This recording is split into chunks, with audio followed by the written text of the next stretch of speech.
ओम नमो भगवते वासुदेवाय। स्वागत है आपका हमारे चैनल पर। आज के इस वीडियो में आप जानेंगे चैत्र मास की दूसरी एकादशी अर्थात कामदा एकादशी का व्रत किस दिन रखा जाएगा, व्रत का पारण किस दिन किया जाएगा, शुभ मुहूर्त पूजा का क्या रहेगा। इसके साथ ही हम ये बताएंगे कि राहु काल का समय कामदा एकादशी के दिन कौन सा होगा। तो इसी प्रकार की जानकारियां प्राप्त करने के लिए और हमारे चैनल पर कामदा एकादशी व्रत की कथा भी सुनाई जाएगी। तो कथा सुनने के लिए आपको केवल हमारे चैनल को सब्सक्राइब करके बेल आइकन को प्रेस करना है और आज की जानकारी अच्छी लगे तो लाइक करना है और शेयर करना है। तो चलिए अब हम बात करते हैं कामदा एकादशी व्रत के बारे में। देखिए, 2 एकादशी होती हैं एक महीने में, एक शुक्ल पक्ष की, एक कृष्ण पक्ष की, और हर एकादशी का अपना अलग अलग महत्व होता है। जो चैत्र महीने की एकादशी होती है उसको हम कामदा एकादशी के नाम से जानते हैं। कामदा एकादशी का व्रत करने से सभी प्रकार के पाप नष्ट होते हैं और कुयोनी एवं पिशाचत्व से भी मुक्ति मिलती है। कामदा एकादशी का व्रत ब्रह्म हत्या जैसे पापों से भी मुक्ति दिलाता है। जाने अनजाने जो भी हमसे पाप हुए हैं, जो भी मन से, वचन से, कर्म से हमने अनजाने में कोई बुरा काम किया है, वो भी इस कामदा एकादशी का व्रत करने से नष्ट हो जाते हैं। भगवान विष्णु की कृपा से इस लोक में तो हमें सुख संपन्नता प्राप्त होती है, साथ ही अंत में हमें विष्णु लोक की प्राप्ति होती है। तो बहुत ही महत्वपूर्ण हिंदू धर्म में एकादशी के व्रत को बताया गया है। हर सनातनी को एकादशी का व्रत अवश्य करना चाहिए। व्रतों में सर्वश्रेष्ठ व्रत है एकादशी, और चैत्र मास की एकादशी जो है शुक्ल पक्ष की, वो तो और भी ज़्यादा श्रेष्ठ एकादशी है।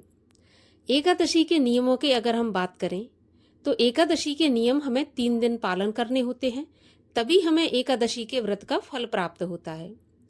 एकादशी में दशमी तिथि के दिन से ही हमें सूर्यास्त के बाद नमक और अन्न का सेवन बिल्कुल नहीं करना चाहिए और रात्रि में पूर्ण रूप से ब्रह्मचर्य का पालन करना चाहिए। दशमी की रात्रि में ही मुख की शुद्धि कर लें, क्योंकि एकादशी के दिन ब्रश वगैरह नहीं करना चाहिए। सुबह स्नान आदि से निवृत्त होने के बाद सूर्य भगवान को जल अर्पित करें। भगवान विष्णु की पूरे विधि विधान से पूजा करें, जैसी भी आपकी सामर्थ्य हो। अपनी सामर्थ्य के अनुसार भगवान विष्णु की पूजा करें, भोग लगाएं, पीले फूल चढ़ाएं, पीला भोग लगाएं। इसके बाद आप कामदा एकादशी व्रत की कथा सुनें।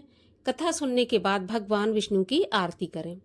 सारा दिन मन में ओम नमो भगवते वासुदेवाय या हरे कृष्ण इस महामंत्र का जाप करते हुए व्रत का पालन करना चाहिए। किसी की चुगली नहीं करना चाहिए, झूठ नहीं बोलना चाहिए, ज़्यादा बात भी नहीं करना चाहिए। इसके अलावा एकादशी के दिन में सोना भी नहीं चाहिए, इससे भी व्रत नष्ट हो जाता है। खाना भी ज़्यादा नहीं खाना चाहिए। अगर आप फलाहार से रखते हैं तो आपको 1 समय या 2 समय ही फलाहार करना चाहिए, बार बार फलाहार भी नहीं किया जाता। इस प्रकार से एकादशी व्रत का पालन करें।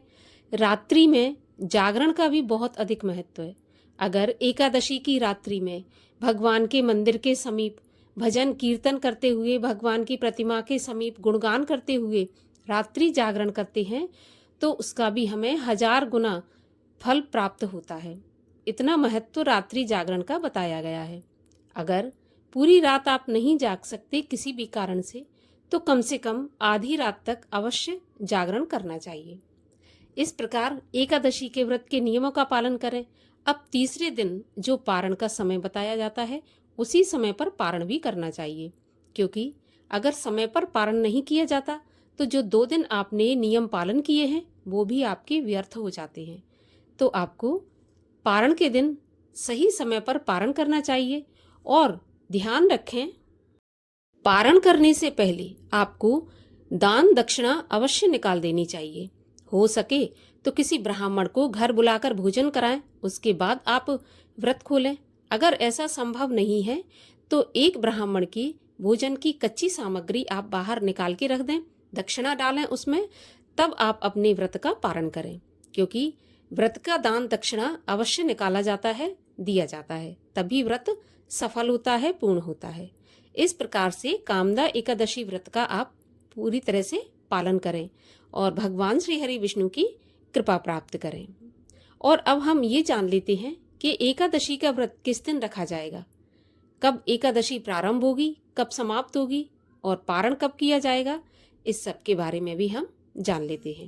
तो देखिए, जो एकादशी तिथि है वो प्रारंभ होगी 7 अप्रैल सोमवार रात्रि 8:01 पर और एकादशी तिथि समाप्त होगी 8 अप्रैल मंगलवार रात्रि 9:12 पर।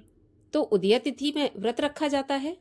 तो उदया तिथि के अनुसार जो एकादशी का व्रत है वो 8 अप्रैल मंगलवार के दिन रखा जाएगा। इसी दिन सभी वैष्णव जनों को, सभी गृहस्थ जनों को एकादशी का व्रत रखना है, क्योंकि इस बार कोई दुविधा या कोई संशय नहीं है। एक ही दिन सभी को एकादशी के व्रत का पालन करना है।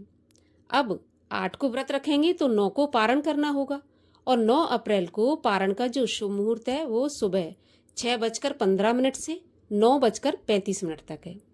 इसमें आप अपने व्रत का पारण कर सकते हैं। इससे पहले आप दान दक्षिणा भी अलग निकाल कर रखते हैं। अब मंगलवार के दिन राहु काल का जो समय होगा वो होगा दोपहर में 3 बजे से 4:30 बजे तक। तो राहु काल के समय पर कोई भी पूजा पाठ नहीं किया जाता, तो आप राहु काल के समय को त्याग दें। अब बात करते हूँ कि भद्रा भी रहने वाली है। पूरी एकादशी के दिन सुबह से शाम तक भद्रा रहेगी। तो वैसे तो हम पूजा पाठ रोजमर्रा का कर सकते हैं, लेकिन अगर आप एकादशी के दिन कोई भी शुभ काम करना चाहते हैं या फिर आप कोई नया काम करना चाहते हैं तो एकादशी के दिन ना करें, क्योंकि दिन भर भद्रा रहने वाली है। तो उम्मीद करती हूँ ये जानकारी आपको पसंद आई होगी। अगर अच्छी लगी हो तो वीडियो को एक लाइक अवश्य करके चैनल को सब्सक्राइब कर दीजिए और ज़्यादा से ज़्यादा इस वीडियो को शेयर कर दीजिए।